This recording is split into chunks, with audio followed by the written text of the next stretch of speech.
Our third topic is, or principle is, expand your intelligence.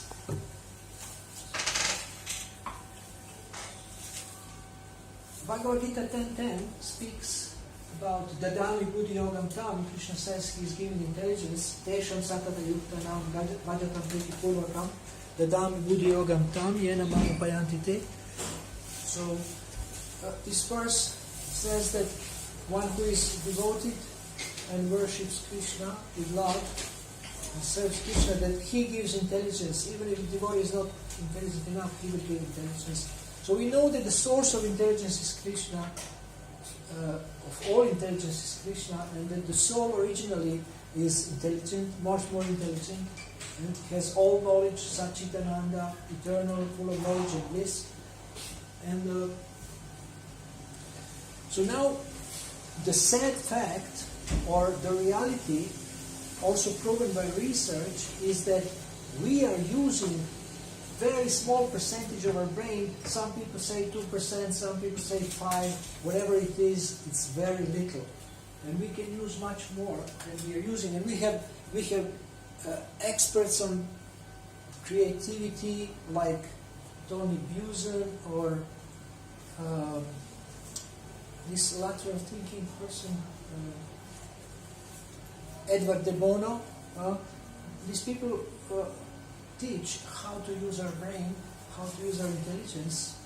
And I can say that one of the most important principles of success is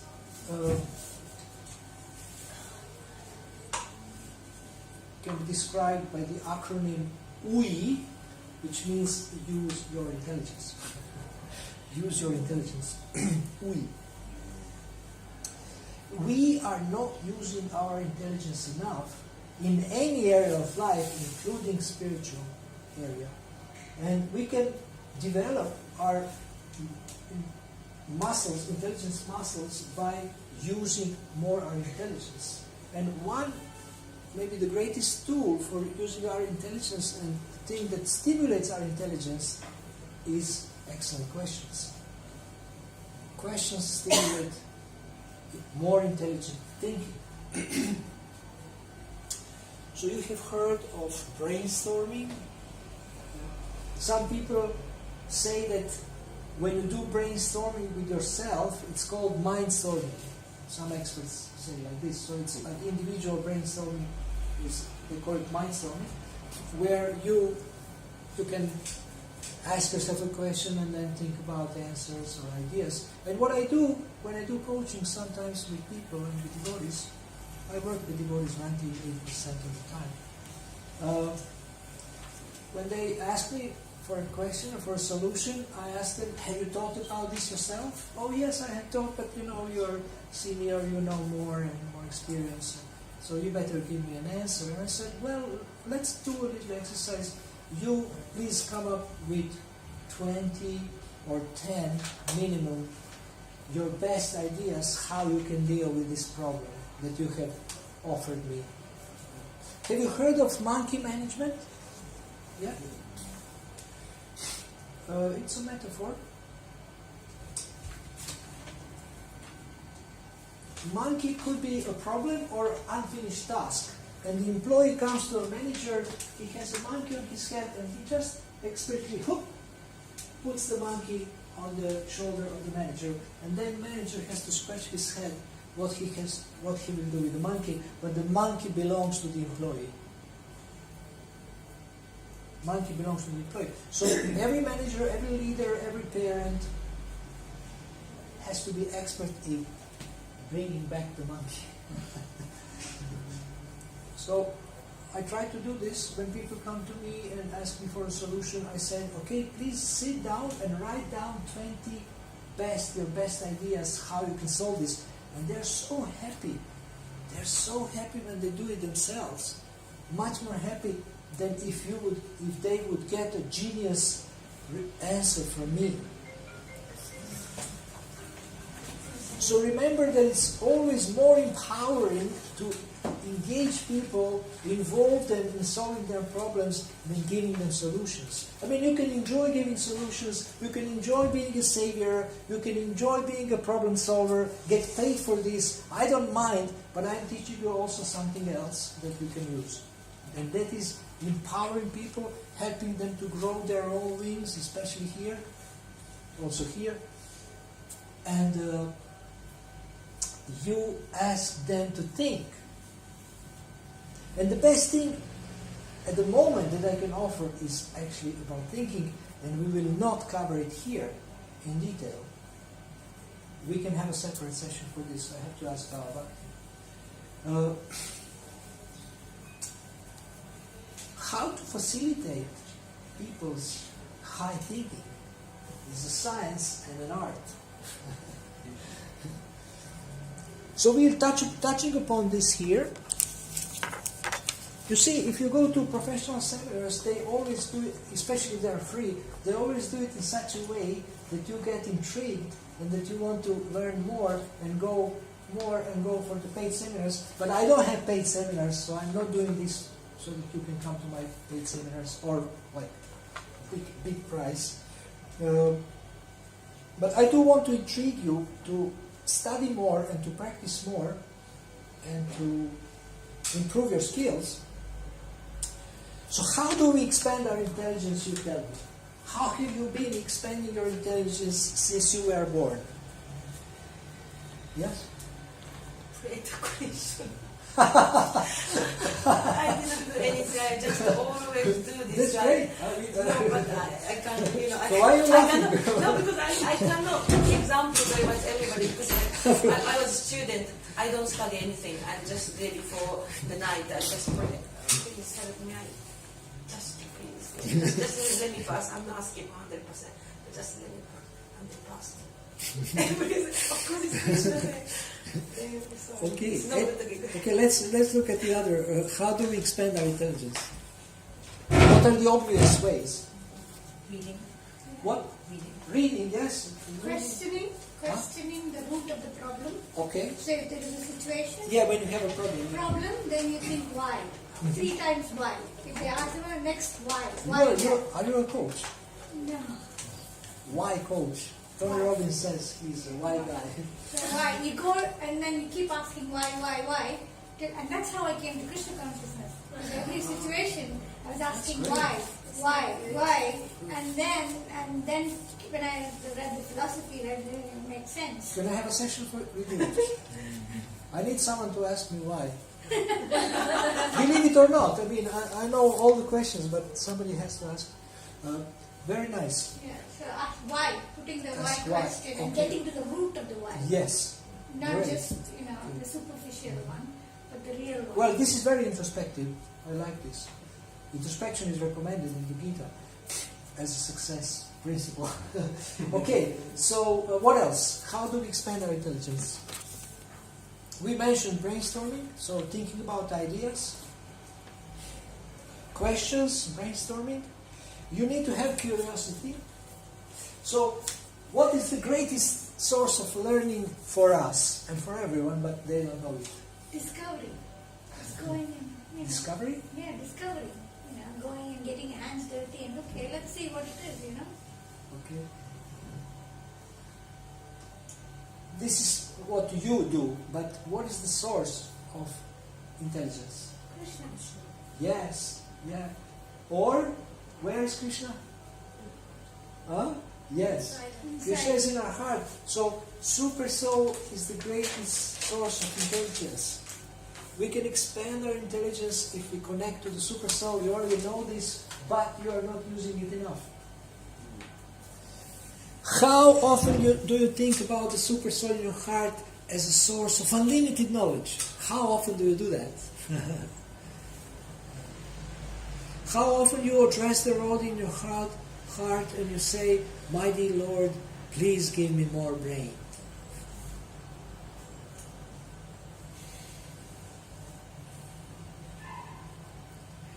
So now you may ask, which type of intelligence would you like to expand? I would say all types of intelligence, but the most important intelligence we want to expand is spiritual intelligence. So that we always make spiritual choices, we always accept what is favorable and reject what is not favorable.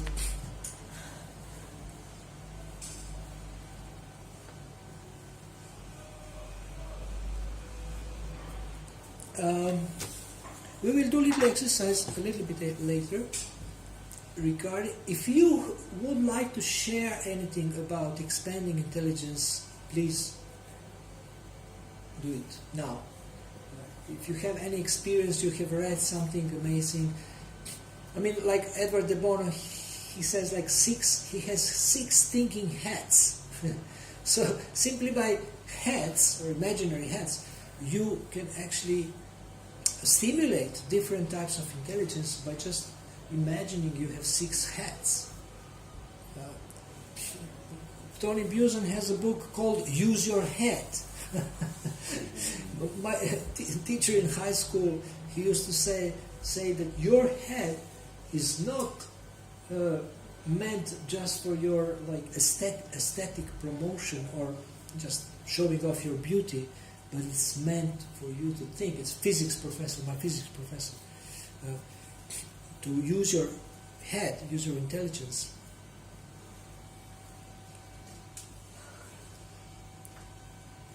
To me, the most powerful tool are questions. But do you have any other ideas? How we can expand our intelligence? Listening. Coming here, listening to you. Listening, learning, okay? Learning, asking. I mean, Arjuna is asking Krishna. If you don't know anything, you just ask yourself, who can teach me? And go to them. Yes? Just talking about something. Talking about something. Just having a dialogue. This is very much connected to my secret offering to devotees about improving thinking and facilitating better quality thinking, that until you speak something, you are not even 100% clear how do you think about something. Yeah. So speaking helps. I heard that especially ladies, they need to say something in order to be clear how they think about something.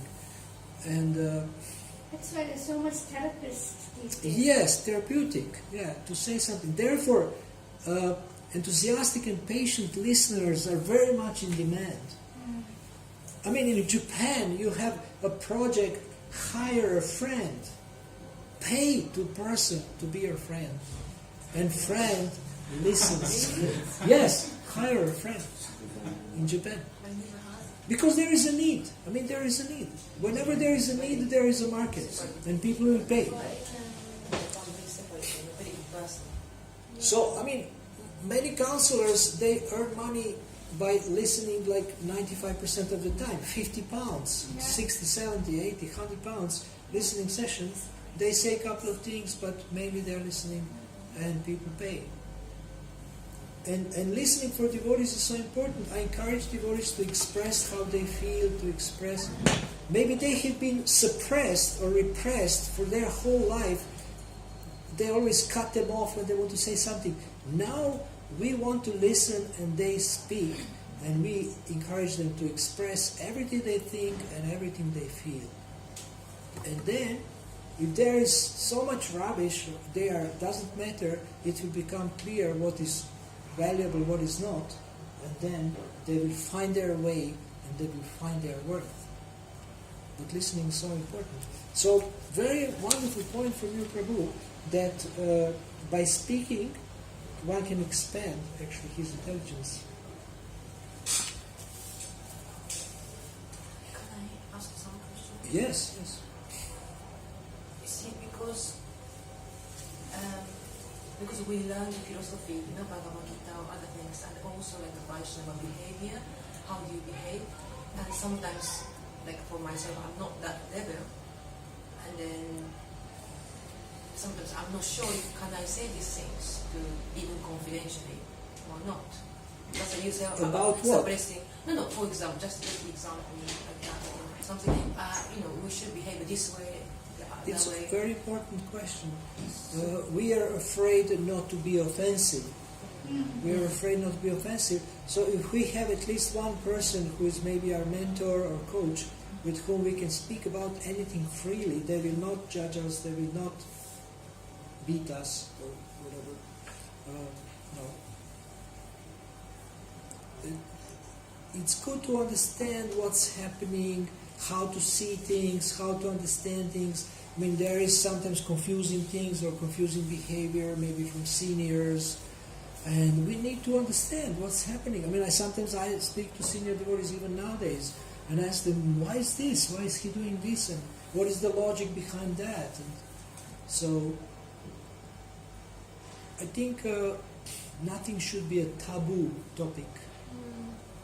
There should be a space to ask any question, not be laughed at, and be able to express doubts. And that's what Arjuna is doing in the Bhagavad-gita. He's expressing his doubts. You want to say something? Yeah. So, it's such an exciting thing. I mean, when I found out about coaching, I started my coaching when I came to London, actually, really seriously. Before this, I was warming up by reading some books. And when I came here, started to serve in Soho, then I started studying it more. And I was so excited by the principle of creativity, expanding your creativity. It's such an exciting thing that we can learn. And I became open up from learning from people who are not Vedic. Learning from people who know so much how to deal with the material energy, how to be in the mode of goodness. Even though it's mixed with passion and ignorance, but still, we can learn so much from other people. I learned a very valuable thing, how to build trust. And trust is most important in any relationship.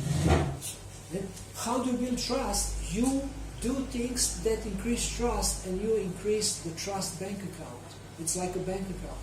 It helped me so much to learn this metaphor. And I didn't learn this from the Vedic literature. I learned it from a person who is pious, but who is a professional teacher of success, leadership. So, Prabhupada said in one conversation, we are open to learn from everywhere and anywhere. We are not sectarian. We are learned to open from anywhere because we understand that most of the things can be used in Krishna service. So why not use it? And when I encountered coaching, I saw that this can help devotees so much. And since then, I had about 1,000 devotees, working with about 1,000 devotees. And there is so much more need. I mean, sometimes people who have mentors, they ask for coaching because it's not enough. So don't limit your assistance to one person, to one guru, Of course, you get main direction and main instructions from your Diksha Guru, from your official mentor, but you can take assistance from others. You can take help from other gurus who inspire you. You can get shiksha, you can get coaching, you can get counseling, you can get all the help you can just to make progress in your life, in Krishna consciousness and in life in general. And another thing is also, maybe you don't have problems with this, but some devotees really struggle with money. So if we change the way we think about opulence, about wealth, we can actually become more rich and not be in anxiety all the time about money. We change the way we think. And then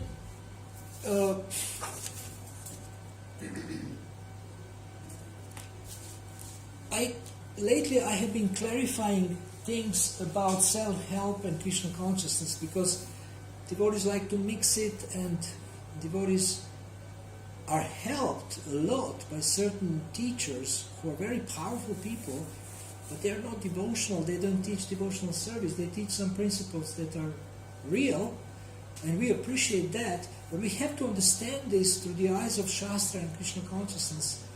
And usually modern success teachings are mixed with passion and ignorance a lot. They are not pure goodness. But we want to appreciate what they offer as valuable because it can be used. And one of the main differences is that they say that we are the main doer. We are the main two. And we say, no, there is 5 factors of action, and one of them is super soul. So they don't mention the super soul. Sometimes they mention God, but very shyly and not scientifically. And Prabhupada is explaining how God is part of our results and of our action, very scientifically explaining how God is helping us in different ways. So when you are listening to people, I said this on Friday, I think. When you're listening to people, how listening will not be boring if you listen to your friends or anybody. Do you have any technique or any idea about this? Can you repeat the question, sir? How listening isn't boring? How listening can not be boring? What kind of approach can you have that listening to anybody will never be boring? It's more precise. Personally, when my mind is not chatty and I'm giving my complete attention devotion to that person, I'm very interested, so I can listen attentively. And But if you have heard already what same thing, Empathy? empathy, compassion. yeah, that's all true.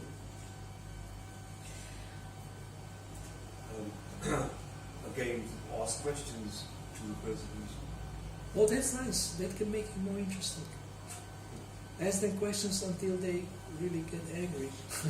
Say, okay, please tell me something. I mean, I get that.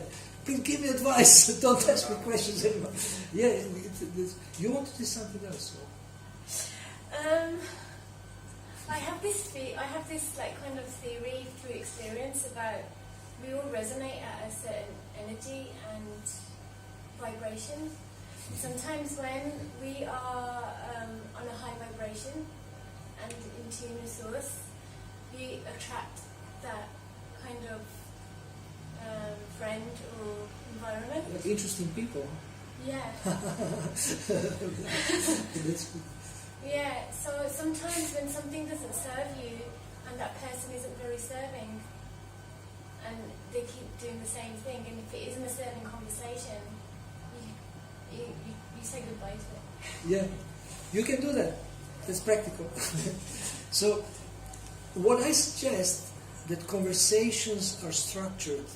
Not just sit and chat, so how are you doing? I'm okay, but I'm not okay. But structured conversation. So what does it mean? It means I'm here to facilitate your higher thinking, not any thinking. I will listen to you, but please make sure your thinking is good and think better. Try to think better. Try to think for your own benefit. Or if they want to think more. So raise the vibration. Vibration. Higher vibration. Yeah. Yes. Anybody else wants to say something about this? We have conversations every day. Some are more boring, some are less boring, some are interesting. But can we have one approach that will be helpful in most of the situations? I mean, I will suggest something, you will see if it's useful for you. But the idea is to have an attitude and approach that is universally applicable. Now you're really interested. What is this now? You look interested.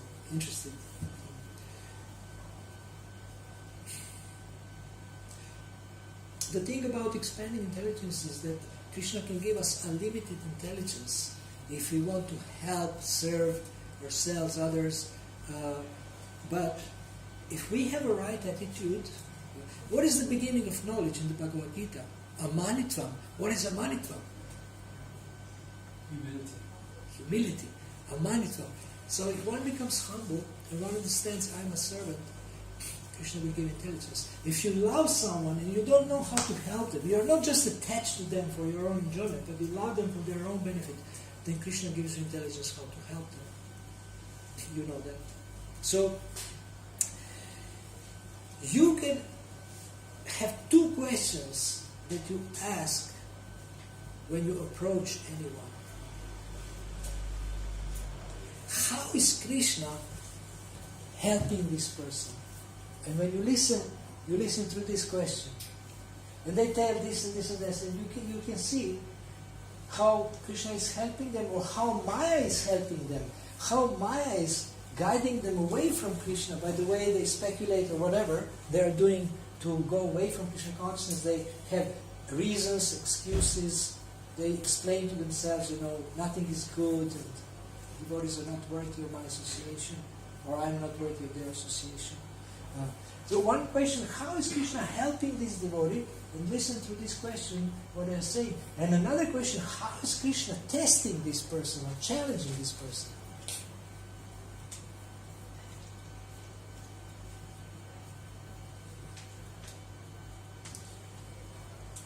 Now, as I'm speaking, I'm telling you this, I realize that I gained this through experience. So one way to expand our intelligence is through experience, and it's popularly known as a school of hard knocks.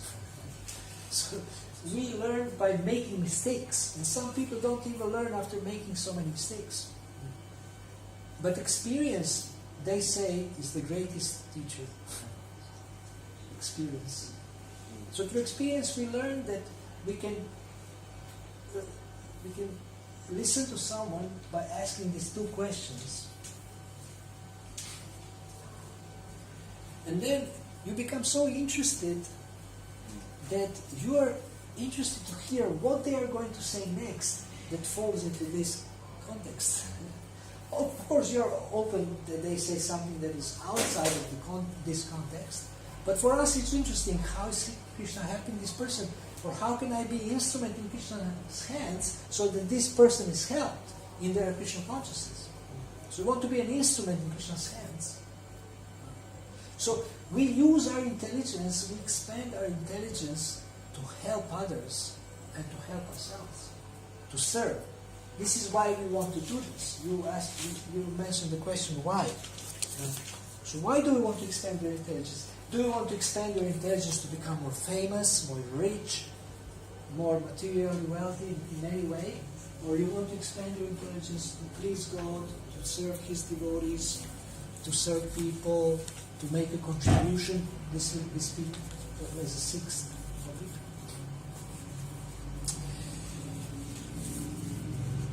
Okay, let's do a little exercise on expanding intelligence, but I would like you to work in pairs now.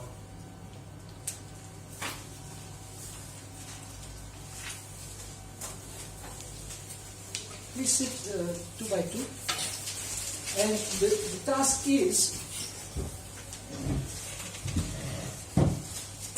one of you will give a problem or a goal. It's always a goal. Even if it's a problem, you can turn it into a goal. But we can say a problem or a goal, and one of you needs to give at least 5 ideas. I will not ask you for 10. 5 ideas how this can be solved. And then ask the other person for feedback. Ask them, what do you think? Is it useful for you? So one is, and you will do it 2 ways. Both of you will do both things. So you will be a person who offers a problem or poses a problem, and you will be a problem solver with 5 solutions. So the question will come from them and the solution will come from me. Yes, Yeah? 5 ideas how to solve, and you will change in a couple of minutes. I will tell you when to change roles. Okay, you can start now. Sorry, good one. You start. Sorry, what's up?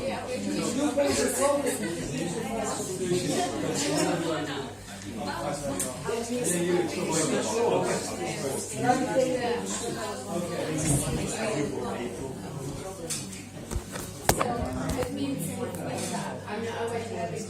Here, the experience. So, with this exercise, we had 2 ways to expand intelligence. One is that you have to think how to help other person, and another is discussion.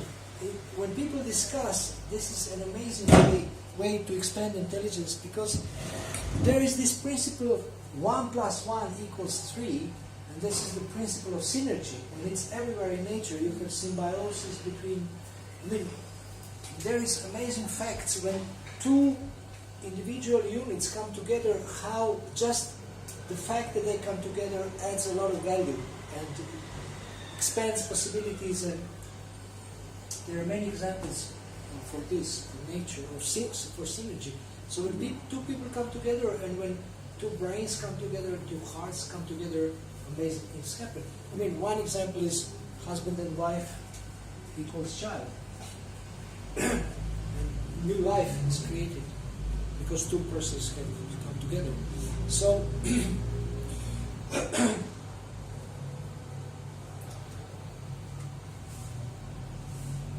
is any one of you willing to share what was interesting in the exercise, or did you find it exciting or boring, or what happened? Did you discover anything that is really relevant for you personally at this particular moment of time? It was a small exercise, but I think some things can happen. Yes? Some of the solutions that the person gave me were actually solutions for their own situation, even though the two situations were slightly Okay. Oh, that's interesting. As I was listening to his answers, I thought they're actually good answers for the situation that he asked me to think about. So I thought that was great. Yeah. It's like an adventure, it's like a journey. When two people sit to help each other. I teach a principle called HEALS, that's an acronym, not chaos, HEALS. HEALS means helping each other succeed. It's a good principle for community building. So when two people sit together, they can do much more for each other if there is a structure. If it's just spontaneous conversation over Govinda's Prasadam, you can enjoy it, but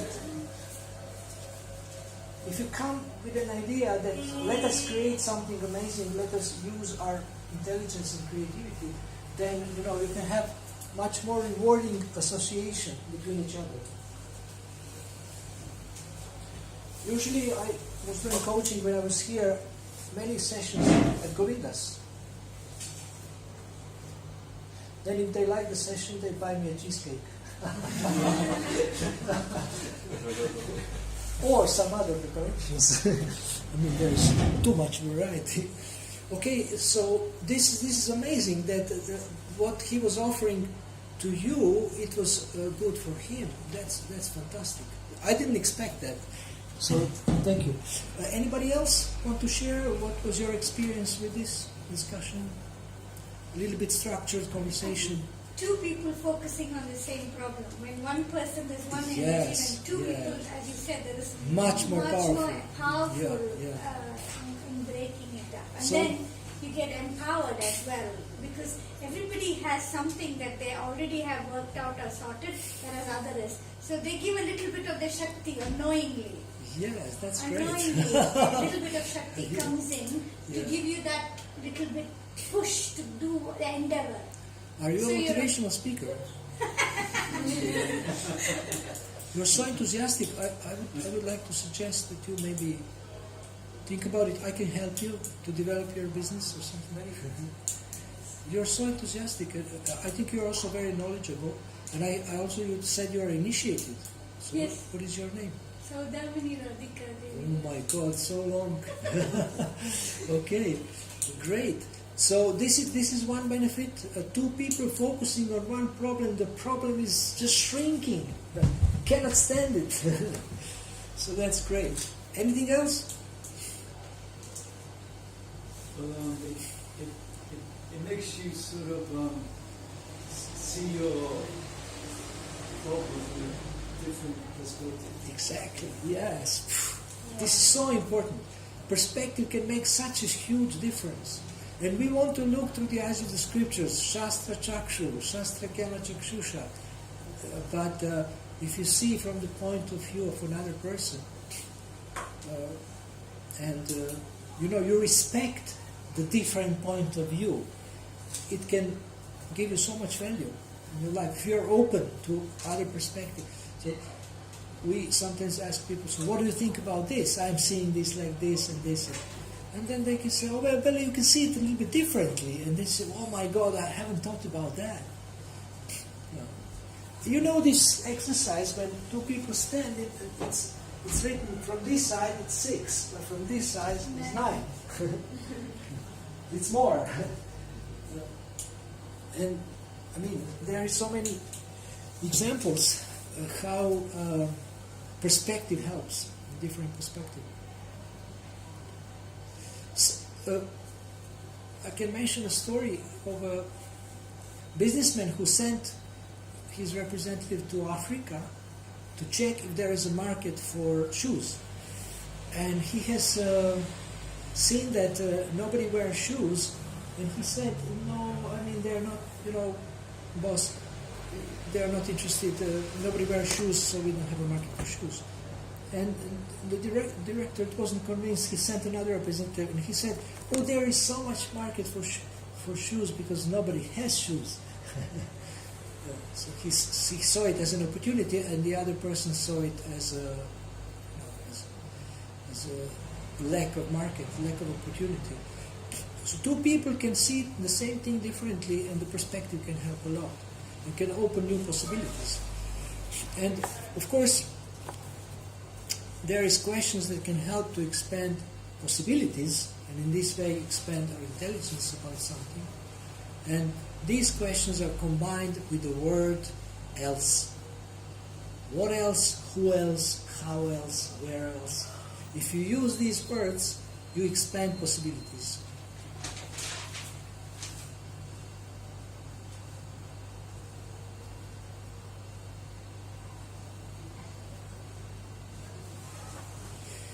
If you have a thinking session now, new approach to coaching that I'm learning is that coach is a thinking partner and coachee or a client is a thinker.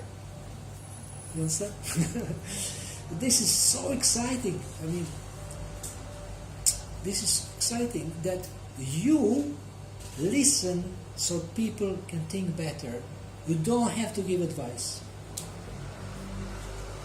It's not forbidden to give advice, but you can do it later. First, let them think for an hour, then you can, at the end, you can say something.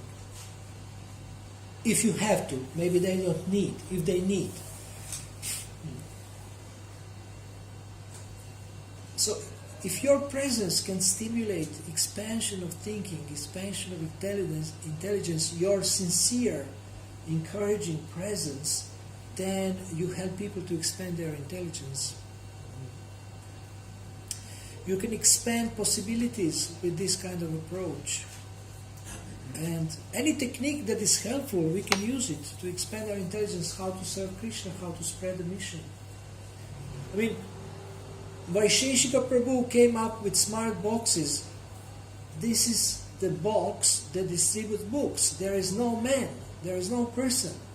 He just put the books, offer opportunity to hold for a donation, and people are paying for the books without even devotees standing there. He sponsored and put all the books in all the motels in America, or many motels, because they put Bibles there, but now there is a Bhagavad-gita also. That's also very smart. He has such a desire to distribute books that Krishna gives him so much intelligence, and he is empowered that he can free you from fear of book distribution. Because of book distribution you can be rejected, not distribute anything. I have a lot of experience of this. Like distributing 2 books a day, whole day. But when I listen to him, I feel like, well, actually it's possible. You can try and see. And I think he presents it as fun. So what is austerity can be presented as fun. That's also intelligent. Like, if I want to convince you to fast, how can I do that? I have to know how to do it in a way that you will be inspired. And I can tell you so many things, but I have heard one lady recently from India. She has a YouTube called Sattvic Movement, or maybe that's her business. And she explained so nicely why weight until our food is digested that even I became convinced. I'm prasadam bhakta, but I see that I think I should eat once a day because my digestion is very slow. And she explained it so scientifically, so scientifically. I think she's probably a devotee. I mean, she's using devotee jargon, devotee language. But she doesn't present herself there. So, this is so intelligent. I mean, to convince me to not eat whole day. She says, we are eating all the time. That's why we cannot heal. Because the body is, the energy of the body is spent on digesting food. Otherwise, it can heal itself. It has power to heal itself. And I said, wow, this doesn't make sense. It makes sense times 1,000. I mean, it's such an amazing explanation.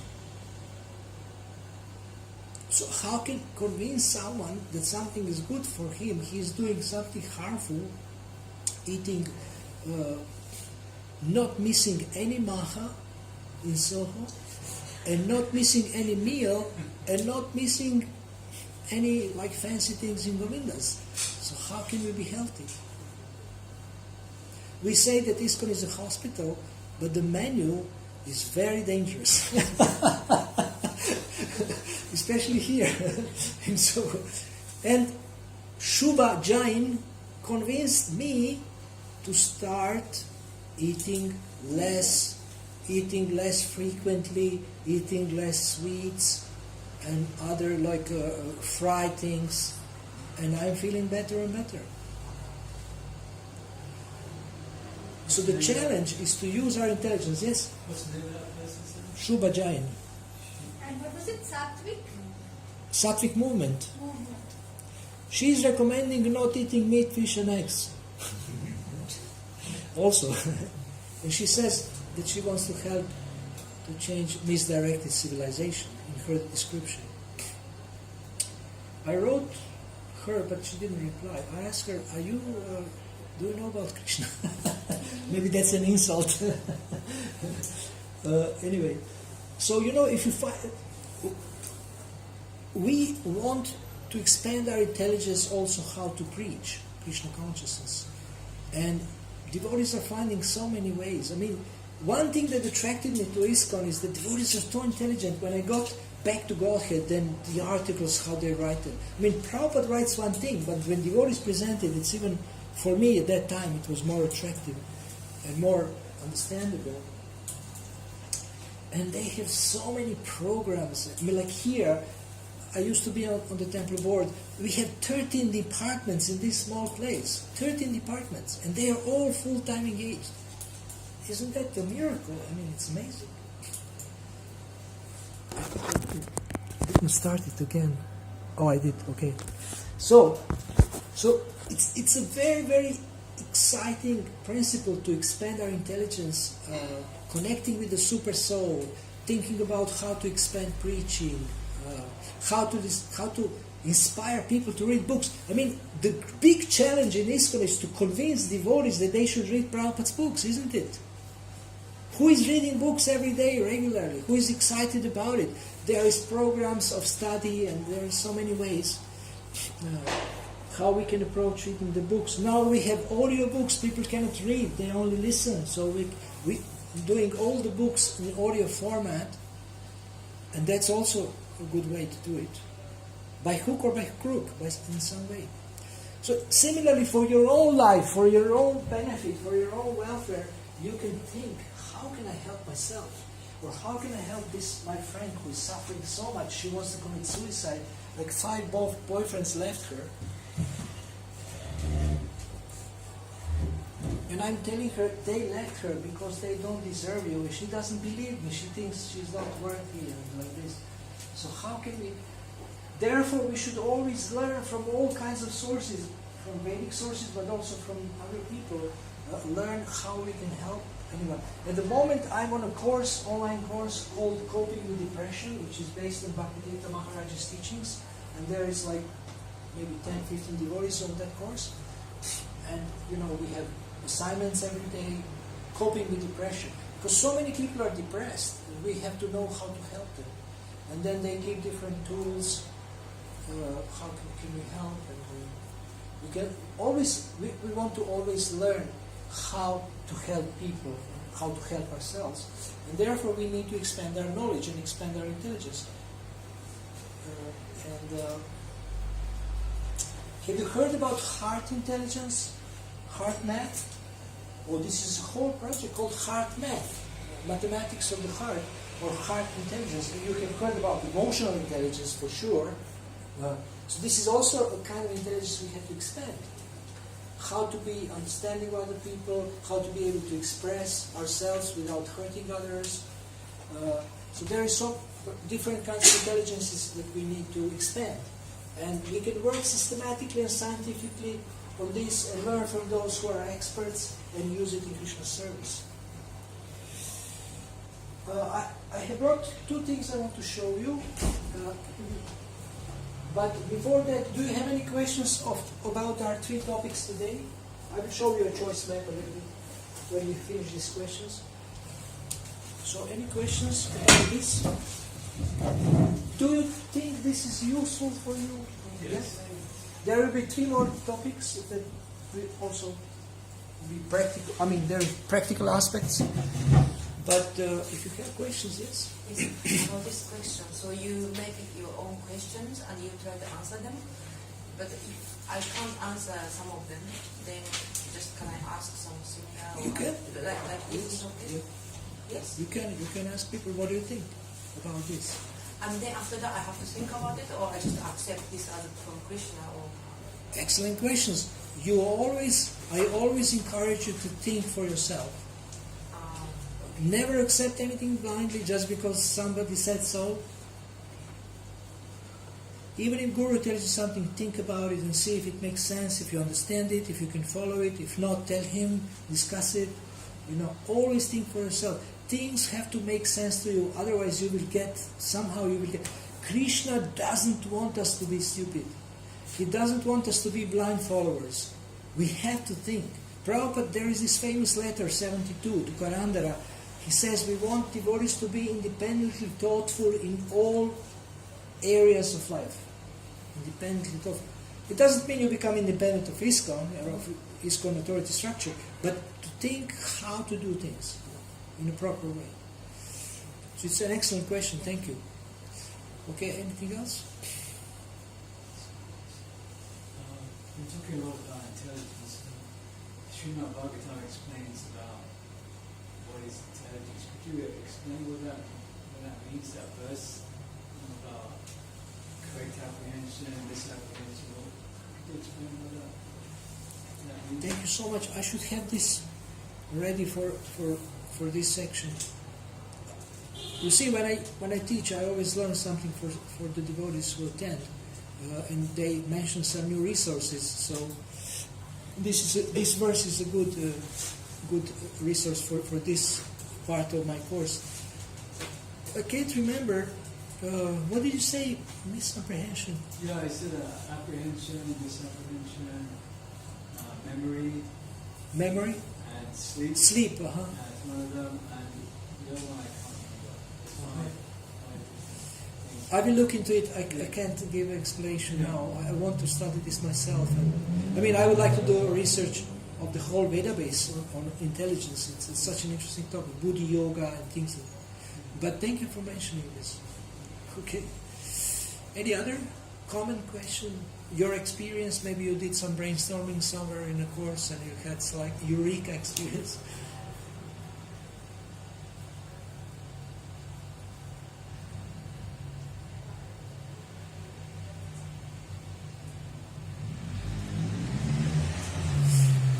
One thing I want to recommend when, for example, looking for solutions, which is use of intelligence, people recommend the win-win approach. They recommend synergy. So there is a book called Third Alternative. I have it. This is the last book that Stephen Covey wrote. He's the author of 7 Habits of Highly Effective People. He wrote that. This is the last book he wrote before he died. The Third Alternative, I have it. I can send it to you for free. I also have audio version. You can get both. This book explains that here is my proposal, here is your proposal, and here is the best proposal here. So we look for the solution that will be better than those that both of us proposed in the first place. It's called third alternative approach. So it's very intelligent. Instead of people fighting, or maybe at the best having a compromise, they go for something that is amazing. They're excited about it. I give an example. Lego, the toys? Okay, so some people were hacking their website. This example is in that book. Hacking their website.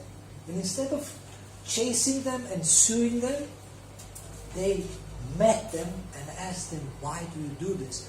And then they said, well, we want to learn from you and we want to share something for you. We also have ideas, but we don't know if you're open to accept it. And they said, what? Okay. They became business partners. And they helped them to expand their business. So the problem became an opportunity. And one amazing question that helps to expand our intelligence is to ask ourselves, how can I turn this problem into opportunity? What opportunities are hidden in this problem? Obviously, every problem is an opportunity to work on finding a solution, or, even better, to use our intelligence to work on finding a solution. That's one obvious opportunity, but there are so many other opportunities that you can find if you ask yourself, what opportunities are there in this problem? So these are some ways to expand intelligence. And we are coming to the end of our today's association. I want to show you the choice map that I mentioned. It's relevant for, I think, all parts of this course. It's based on the book Change Your Questions, Change Your Life. And here I said there are questions in the mode of goodness. This lady, the author, calls it learner path. So you can ask yourself questions about any situations. Here you have a choice. You can go up or down. This is judger questions. They lead to a muddy pond. And here, very important for us, the most important part is the switching lane, because we are all recovering judgers, or we are still judgers. So when you start judging, make a switch. And you can get this online for free. In the back there is explanation how to use it. So, learner questions: what happened? What do I want? What are the facts? What assumptions am I making? What can I learn? What are they thinking, feeling, or wanting? What am I responsible for? What are my choices? What's best to do now? What's possible? All amazing questions. Learning questions, Lord of goodness. Judger questions, Tamaguna and Rajaguna questions. Why am I such a failure? Why are they so stupid? Why bother? What's wrong with me? What's wrong with them? So this is a judger. And there is another tool I want to share with you. It's called Weekly Planner, and we will speak about this in our 6th part. So next Saturday, the last part, when we speak about your personal mission statement, your personal planning, your personal contribution. So this tool can help you. There is a short explanation, and there is a whole book called First Things First. And I have other books that explain more about this system that the followers of this author made. They refined it, adapted it to this. And I forgot to say one thing about positive language. We are all using social media. We are all using our gadgets, communicating, texting, and you probably have experienced how one sentence, one word said in the wrong way can create misunderstanding and many, many problems. So with social media, we want to become expert in using positive language and applying the verse from the Gita, this 17:15, and always asking ourselves, is this message according to the Bhagavad-gita's verse, austerity of speech? So we have smartphones, we have Facebook, Twitter, Instagram. Lately, I like to send audio messages. So with audio messages, maybe it's a less possibility to be misunderstood. because they can hear the tone and the mood. But with written messages, there is a danger. I can give you an example. Recently, one friend was supposed to come and visit me before I leave, and the person wrote something how planning days to come because the person was from another city,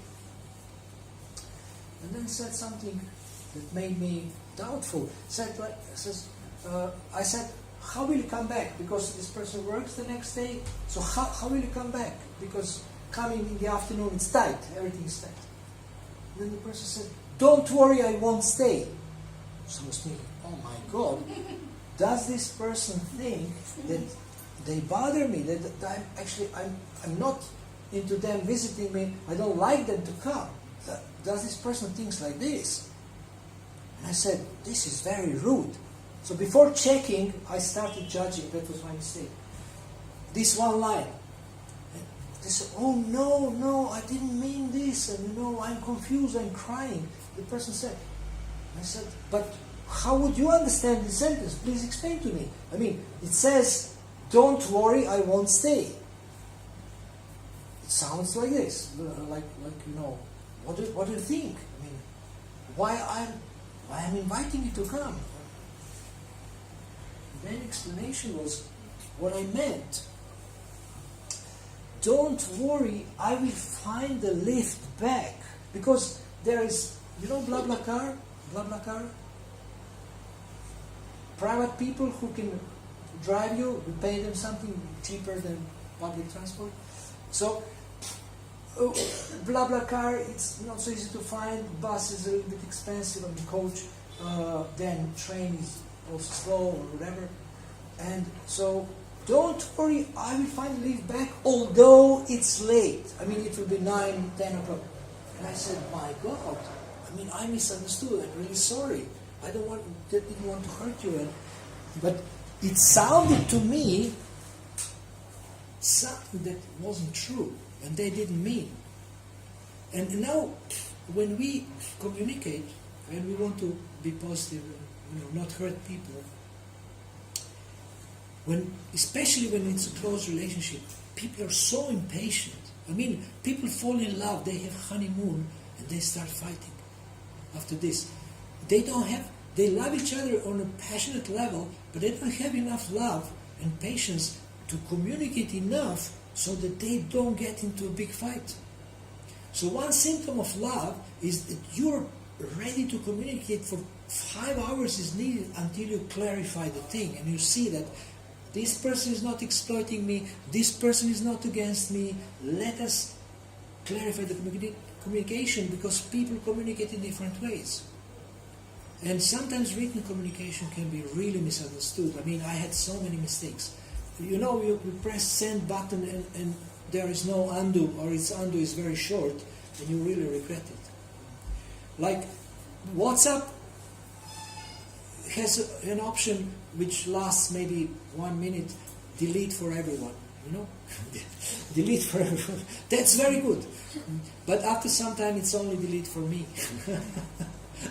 So better think before you press send, and better spend more time thinking, how will this affect the other person? Don't rush. And when we are on the outside, we are just rushing and writing, then regretting. So with social media, be careful to, send positive language. Okay, so thank you very much. We are now at our time to finish. Thank you so much. I'm so happy that so many of you came today. I hope this was useful for you. And please come on the 27th again. Is it 10:30 again? Yes, 10:30 to 1:30 again. We will have these 3 topics. Grow giver's heart, become a trusted guide, and make a wonderful contribution. Hare Krishna. Srila Prabhupada ki.